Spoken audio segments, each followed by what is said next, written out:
Assalamualaikum warahmatullahi wabarakatuh. Selamat pagi, salam sejahtera bagi kita semua. Om Swastiastu, Namo Buddhaya, salam kebajikan. Yang terhormat Koordinator Program Studi S3 Ilmu Manajemen Universitas Negeri Jakarta, Profesor Dr. Hamidah SEMSI.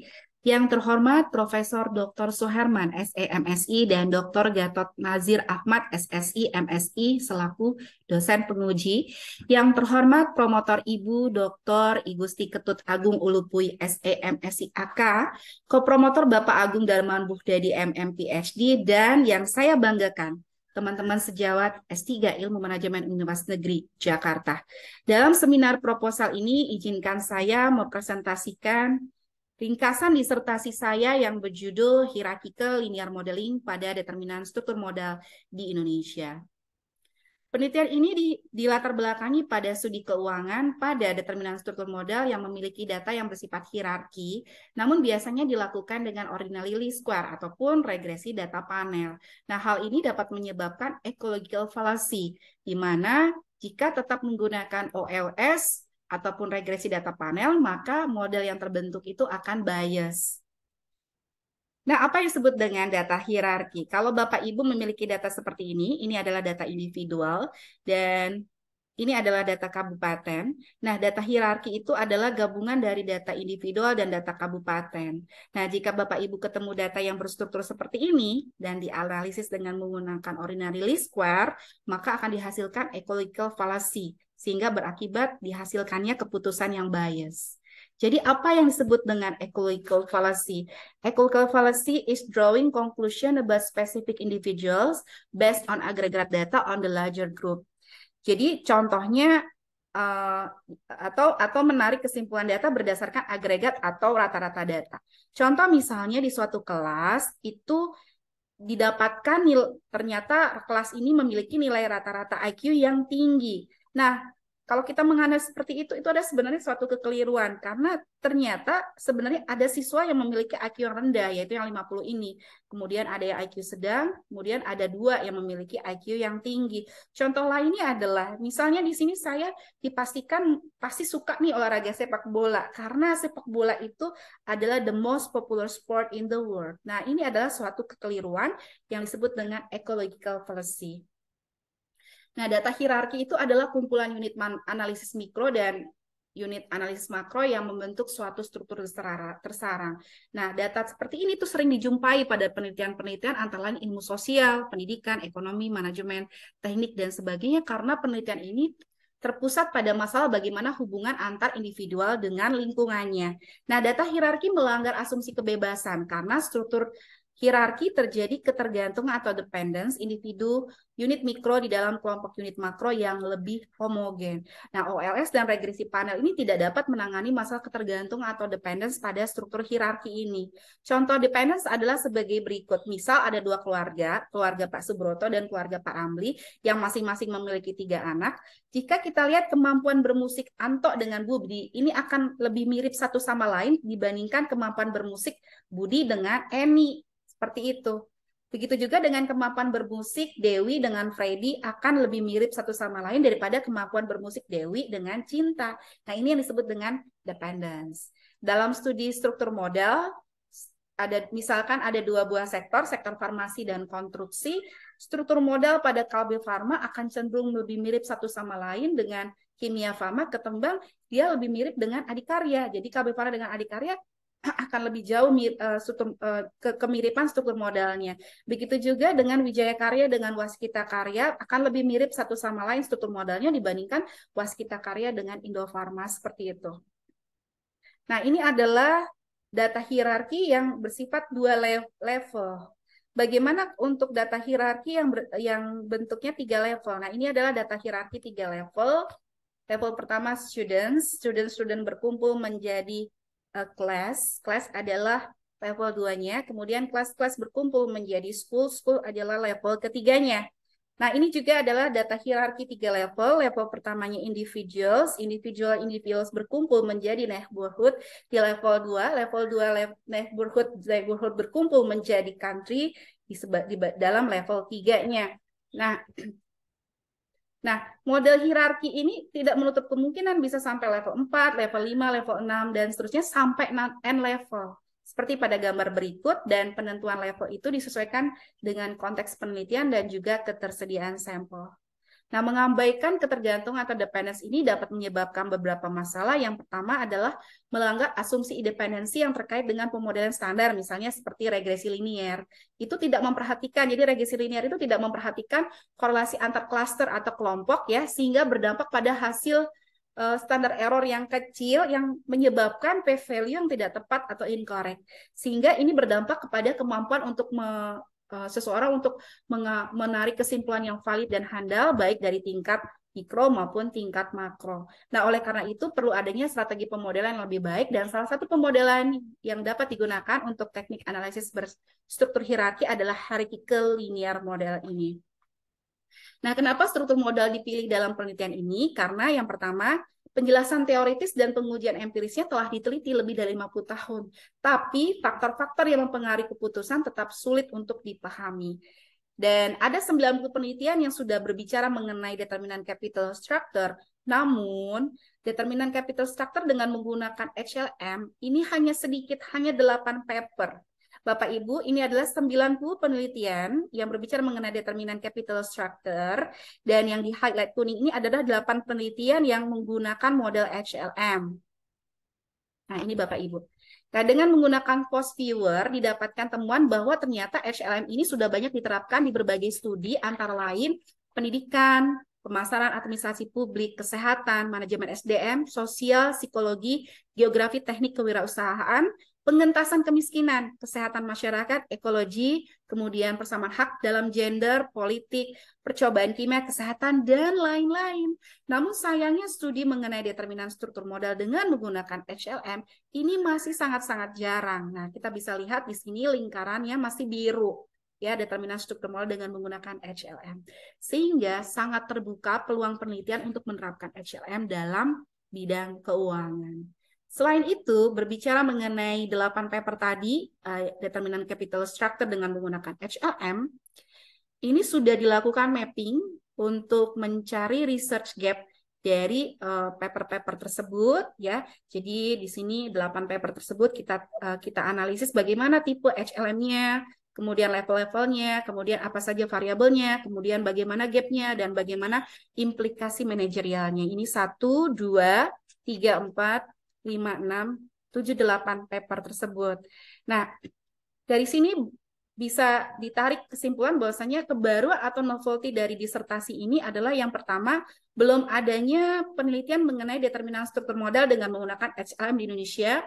Kemudian HLM-nya yang dia pakai nanti akan ada HLM 2 level, yaitu level perusahaan dan level industri, untuk memodelkan determinan struktur modal pada tahun 2019, yaitu tahun di mana sebelum pandemi COVID-19, dan tahun 2020 pada saat pandemi COVID-19. Kemudian variable dependent, di sini struktur modal diproksikan oleh leverage, dan variabel independennya atau variabel determinan struktur modal pada level perusahaannya meliputi ukuran, size, profitability, peluang pertumbuhan, dan likuiditas. Sedangkan untuk variabel determinan struktur modal pada level industri meliputi industri munificence dan industri dinamis. Nah, dari sini ada 3 pertanyaan penelitian. Yang pertama adalah apa saja determinan yang mempengaruhi struktur modal pada model HLM. Kemudian, apakah HLM merupakan model regresi yang terbaik?